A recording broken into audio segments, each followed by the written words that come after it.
Good morning, Bitcoin. My name is Thomas Hunt, and this is Proof of Work, a show about the people behind Bitcoin and how they got here. We're joined by Wassim Alsindi.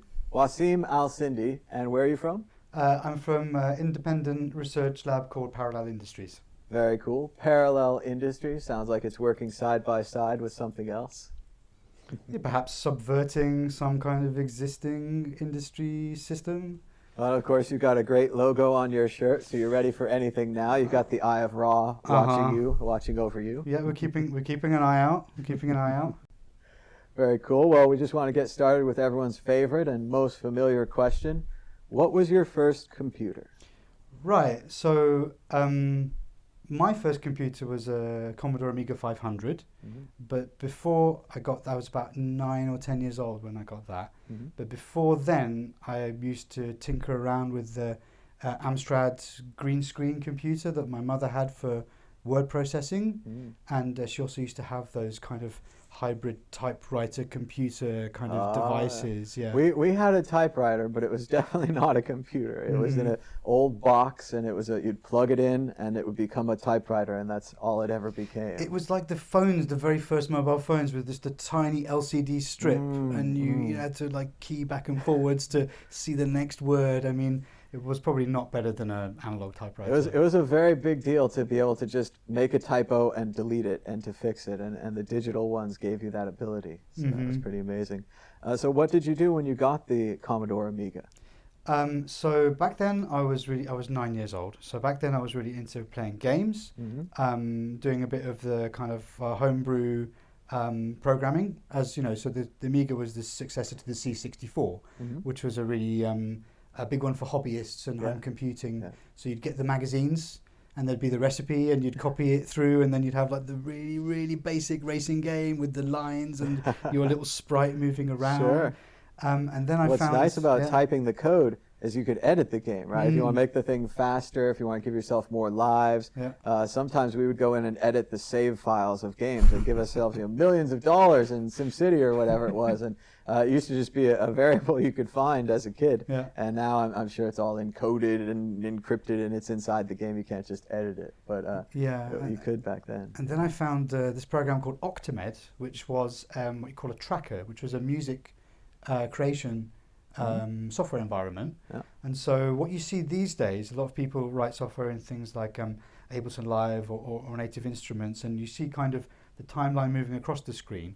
Trackers would move kind of vertically, kind of matrix style. You would see the passage of time top to bottom, and you'd have kind of like an Excel spreadsheet with lots of little points. There'd be your channels, the columns, and then you would populate the grid with different hexadecimal values, and those would be referencing a synthesizer or a very short sample, because you've got tiny amounts of memory and working memory, and then we'd be making kind of chip-tuney, demo-scene music.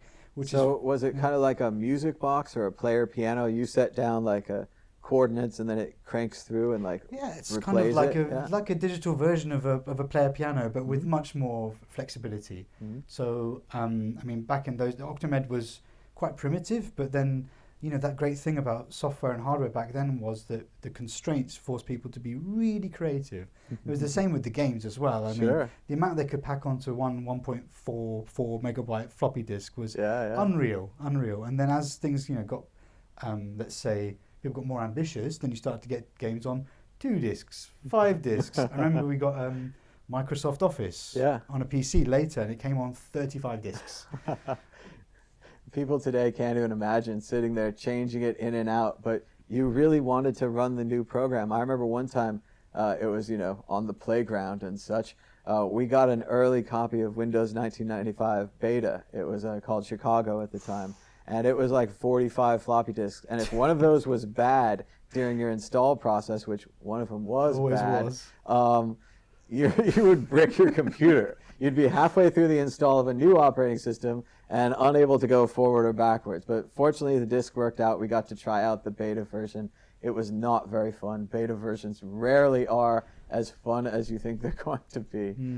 But still, to get your hands on something that, that's leap, that's new, that's hip. Fresh. So it's all about You reminded me of the days after the Amiga when was playing with a PC in the mid 90s, a DX266, and I used to continually mess around with the autoexec.bat and config.sys files all the time. Sure. Brick the computer, have to rewrite them again. There's no internet to look anything up. It's just like, we got internet in 96, so this was like 93 you to just 95. try whatever you could think of, and different Eventually memory configurations work, for different games. But you learn so much from taking things. It's, I guess, like the stripping the engine, putting it back together, the digital equivalent of that, I suppose. Well, and I was never afraid of computers. I always encountered this in adults and other people. They didn't want to push this, they didn't want to push that. I would push all the buttons. I learned Microsoft Office by going, File new, what does that do? File open, what does that do? And I just went, subject by subject, just trying to learn it all. And when I would break Windows, I'd reinstall it. And when I would break that, I'd reinstall that. And I broke it several times with Linux, and then multiple partitions on the drive, and losing the bootloader, fixing the bootloader. Never really knowing what it was underneath, but being able to fix it at the top level, and just generally replacing and fixing. But yeah, it was much easier to kind of see under the hood and see what was going on with the MS-DOS side of things. So by the time I moved on to a PC, it was, gosh, I can't even remember the version number of DOS. 6.22 maybe. That's a good one. I like that one. And then it was Windows 3.1. So with DOS, you could kind of you were in there with the working parts. With Windows, it was the proprietary black box. It was a long time before the computer would boot directly into Windows. We had a menu system. You could select what program to run, especially with the games. Early on, you couldn't boot into Windows and run the game. You'd boot into DOS and run the game, and then it would run really good. Windows loading the games properly didn't come on until 95, and then even then maybe 98 if you really wanted to wait. Unless it was a really simple game. Sure. I do remember all the Windows games, Minesweeper, those kind of things work good. And I remember some, then shortly afterwards, the games that beyond the stock ones would be in Windows, but they'd be less resource intensive. They wouldn't be maybe the real time games. So you couldn't play Doom in a window, really. Even the turn based games, like I remember playing Civilization. I still play Civilization, not number one anymore, but so I remember Civ 1 was loading into DOS, and I maybe Civ 2 loaded into Windows. Maybe. I'll have to check that. I'm not sure. It was a big deal when they started having Windows native games, and we had enough RAM to actually run things in Windows, that kind of thing. But after you played games and got into music, what did you do next with computers? So I played more games and I made more music, and that was pretty much my teenage years. Nice. And then I got to age 16, 17, and it was kind of the done thing in the UK where I grew up to kind of decide on your next step. So I was quite good at school, like exams and all that kind of stuff. So it seemed like a reasonable next step to go to university, and I was really into kind of maths and sciences and stuff, so I ended up studying chemistry, physics and that kind of stuff. Interesting. So it's a bit of a kind of turn away from computers, because obviously the chemistry lab, I mean, even today the chemistry labs are kind of like Victorian places. It's still like kind of Frankenstein's laboratory, smoking chambers and flasks and noxious powders and all the rest of it. It's still like that. Sure. And so from chemistry, where did you go from there? How did you get into Bitcoin, starting out in music and then chemistry? Yeah, so actually music connects it all together. So I did my degree in chemistry. I really enjoyed that. And in the meantime, I was kind of like noodling with computers on the side. I did my master's project in astrochemistry, which is quite a kind of weird field, and that led me space chemistry. Space between the chemistry of the space between the stars. So you think about the interstellar medium, which we think of as a vacuum. In reality, it's not quite a vacuum. There's a little bit of stuff there. It's not quite absolute zero. It's got a few kelvins of temperature. And so the chemistry that happens in between the stars is completely different to the chemistry on Earth, because here, think about a molecule, an atom or a molecule in the air. It's colliding with oxygen, nitrogen, everything else all the time, and it's reacting, deactivating, changing. In space, nothing's really hitting anything. So you might get a cosmic ray or a burst of gamma radiation or some high energy photons, and they might create an exotic species, and it might live for a long time. So you have this very exotic soup, low density soup of crazy stuff going on in space. And what we were doing was So you've got the starlight coming from a star far away, going through a cloud of stuff, reaching us. And we observe that and then try to replicate the conditions on Earth using what we call high vacuum equipment to recreate these low temperature, low pressure environments to try and see if what we thought was going on was what was going on in space. And because I was in an astronomical observatory rather than a chemistry lab, everything was Linux. So I had two computers. I was in Leiden, a university in the Netherlands. One computer running Windows, so I could run Origin, my kind of graphical analysis software, a bit like a souped up Excel or R or something like that. And the other one was running Linux to do just everything else, and writing papers in LaTeX, which is kind of a programming language for typesetting PDFs and papers and stuff like that. So that kind of led me back into open source then. And then I did stayed on to do a PhD. I came back to England to do that in photophysics. So this was like using lasers to fry matter and see what happens on very. It sounds very fun. I'm missing out on physics here. The only problem with photophysics is because lasers reflect off surfaces, you can't have windows in the lab. So you spend your 20s in a darkened room. So you might get scurvy. Not a bad deal, not too different from how I spent them anyway. But it's interesting you mentioned about the astronomical chemistry. I've heard the similar ideas with gravity, where we think, oh, space is just straight, we're going to send the spaceship straight there in a straight line. But there's actually all these currents and all these eddies from all these different weights of the planets and such, so we could actually find a faster way there by following and mapping these currents. So I'm very interested in this idea of expanding our knowledge of space from just this empty void to an empty void, like you say, it's full of chemicals and it's full of gravity, and it's much more complicated. It's uneven. It's anisotropic. So you know, one bit of space is not the same as another bit of space. At least once you go beyond, let's say, first order approximation. I mean, all of space is quite similar.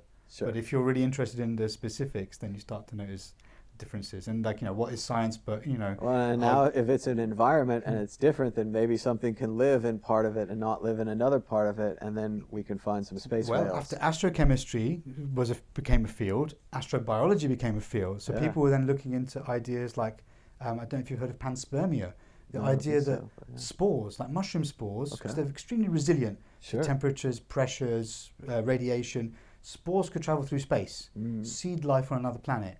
In an asteroid or on their own? On either. Could be seeded by a... That's strong. So if you look up, for example, there's a philosopher of the 20th century called Terence McKenna.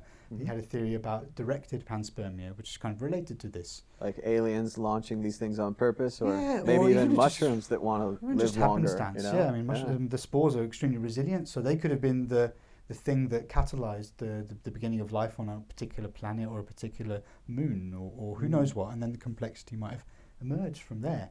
But I mean, we don't have that much evidence, so a lot of it was kind of the conjecture and the dreaming, which is always nice, Well, I always tell people, because I used to watch Star Trek growing up, and I still watch Star Trek now, but the idea of like the communicator, the engineers saw that and they're like, we could do that. And then they did. And then now I have a communicator everywhere I go, and the internet and the ship's voice that talks to you and all these kind of things. Universal translator. These ideas, like first we dream them and then somebody comes along, I could do that, and they do it. And a lot of when I found Bitcoin is I was reminded of credits in all these sci-fi books and films that I read. And everyone always has these universal credits, and they don't really matter where they came from, but you have 1,000 and you beam them over to that guy and beam them to that guy and so on. And in a lot of ways, Bitcoin seems to me like this backbone of society, this credit that we could use where it's not by this bank or this country or that bank, so we can trust it because it's not from them, and then they could trust it and share it with each other and use it as a medium. So let me quickly skip through to the Bitcoin bit. So I finished my PhD in photophysics, stayed on at the university a bit longer, managing research and doing looking after commercializing research, getting research out of the universities into the real world. Then I was running a record label and organizing music events, kind of experimental electronic music. Nice. And then that kind of became a bit of a thing. Not wildly successful, but I was in my 20s. I didn't want to be in a dark room anymore. I wanted to see the world, so I got to see the world with music. Nice. So I ran a record label called The Centrifuge. Everything's still online, actually. thecentrifuge.bandcamp.com if you're interested. Cool. It's all free. It was an open source record label. It's a good thing you didn't put it on MySpace. But we did have a MySpace, but we quickly realized that MySpace was this kind of like spam infested, you know. Yeah, I can't believe they didn't back up that music though. It's just such a tragedy to lose Especially so much as, you know, like didn't Justin Timberlake and his buddies spend a huge amount of money on buying MySpace? They did. They tried to revamp it, revive it, so and it was all about the music. Even have that's where it went. a backup of the state. I mean, maybe it wasn't worth that much to them. Maybe that's what it was. I always we throw out so much of the human data. Like if the human clicks on this or the human clicks on that, that's something that the computer can't do. And more and more I've seen it where they are starting to value human input. Like originally you'd put data into a form on a web page, and if you refresh the page, the data's gone. Or you'd start typing a document, if you didn't save it and it reset because of power outage or something, the data's gone. But now I'm seeing a lot more of auto-saving, and even if you didn't put a file name in, they'll auto-save it for you. Saving the state, the latest state. It's so much better than it was before. So yes, so I did the music thing for about 10 years, traveled around the world, ran a record label, artist management, organised some tours, curated a festival in Sweden called Norberg Festival, and I was with some musicians touring the west coast of the US. I was in San Francisco area, Bay Area, and one of the guys I was touring with, AFAST, he said, hey, let's go visit my buddy in Santa Clara. He's interning at Intel. So we went to his condo, and he, we met and hung out, and then he opened his closet door and said, this is summer 2012, he opened his closet door and said, check this out, I'm doing this thing called mining Bitcoin. So that's how I found it, kind of through music, fell out of the sky into my life. Yeah, that's awesome. It's so neat the way people find it, and I'm always envious of anybody who has a friend that's into it, because I didn't have any friends who was in it. It was just me, and I was like, I didn't know what to do, and I didn't know like if I should buy it or whatever, and then I forgot about it for a few years. Is the solution well, me I came too, up with. because he was a miner, so he wasn't really doing the exchanges or anything like that. Sure. And so there was no wallet on your phone, and there wasn't even really a GUI wallet for a long time. You had to have command line, and I was into Macintosh, and I wouldn't get a PC again. And if I'd gotten a PC again, it would have been, mining or walleting or these kind of things. I tried the client software out. I may have even tried mining, but I probably didn't get any coins. I can't even remember. I was on a trip I did a long trip around the States as part of the tour. And I also did some stuff on the East Coast with music. And then I took the Amtrak coast to coast. Oh, nice. And up the West Coast from SF to Vancouver, SF, Denver, Chicago, Philly. And so I had lots of time to think on the train. There was no internet on the train, right? Lots of time to think, thinking about Bitcoin. And my family was originally from Iraq, and they had to leave kind of in a hurry, just as Saddam came to power in the late 70s due to political complications. And they kind of had everything taken away from them by the Tyrum. So the idea of the money that can't be taken away from you immediately resonated with me. I immediately saw the potential of that. But at that point, it really was just like a science experiment. That's how I saw it anyway. Sure. And didn't seem like a financial, the thing with a huge financial potential immediately. Well, and there were lots of other attempts at digital currency that came before that fizzled up and died and failed and even blew up in their inventors' faces several times. So it was not unreasonable to be like, this might not be the one. And we were looking for digital currency. It was going to be a thing at some point, but nobody knew which one would be the one. Even now, people are saying Bitcoin's not the one, this new one's the one, or that old one's the one, or whatever it is. Yeah, I was skeptical. I mean, I was trained as a scientist. That's kind of like, you're brainwashed into skepticism. There it is. Healthy or otherwise. I agree with that. Yeah, and so it wasn't really until, I just watched through the second half of 2012, 13, first half of 14, the run-up, the FOMO, the goxening, and it was after all of that ended, and like Bitcoin was just still going. Everyone thought it had died, but it was just spitting out blocks, doing its thing. And I was like, hey, this thing survived all of the thing that was supposed to kill it. That's it. Maybe there is something here. And then the second light bulb really went off, and I was like, there's something here. I'm gonna make it my business to know about this. And then just, you peel away the layers and you go down the rabbit hole. And I got some coins. I learned how to secure them. I started to learn how the network works. And I got interested in the kind of distributed systems aspects, the monetary aspects. And then I remember I'm not really a fan of New Year's resolutions, but I kind of think they're corny and dumb. But I made one for myself at the start of 2017, which was, you're going to figure out as much of this thing as you can, because Yeah, there's yeah. something there. And so I remember sitting I was in Eastern Europe traveling at the time. It's minus 20 outside. And I was watching, I don't know if you know the Princeton book and Princeton videos that went with the Bitcoin and cryptocurrencies book. I was watching like Arvind Narayanan, Andrew Miller, Ed Felton, talking about the stuff, like the technical, bits of it, and that kind of that itch that got scratched from the physics came back, and I was like, oh, this is nerdy as well. I can get freedom and nerd out. There you go. Yeah. Well, it's interesting to me how much individualism there is in the Bitcoin education. A lot of people go to school and they're pretty much forced to learn about something, and maybe they get interested and then they get more involved. But for Bitcoin, at least early on, and for a lot of this, if you want to know more, you have to do the work, and you have to seek out the resources. You have to say, well, I believe this resource, I don't believe that resource. This book was good, that book wasn't good. But you have to go through that and keep learning, and it's a very individual thing. It's kind of the lazy way is just to kind of consume the surface content. Sure. I don't want to name any names, but the websites which are kind of like magazines, and they talk about the most obvious things like the prices and the personalities. Yeah. And that's what I did for a while, and then I realized there was more to it, and I started to look at what was going on under the hood, like I did with the old computers, and, with the photons and electrons and stuff. And then that's when I really fell down the rabbit hole. And so now I've kind of just consumed my life, and I'm doing various kind of bits of independent, non-profit, open source research, and just nerding out to the max. Yeah.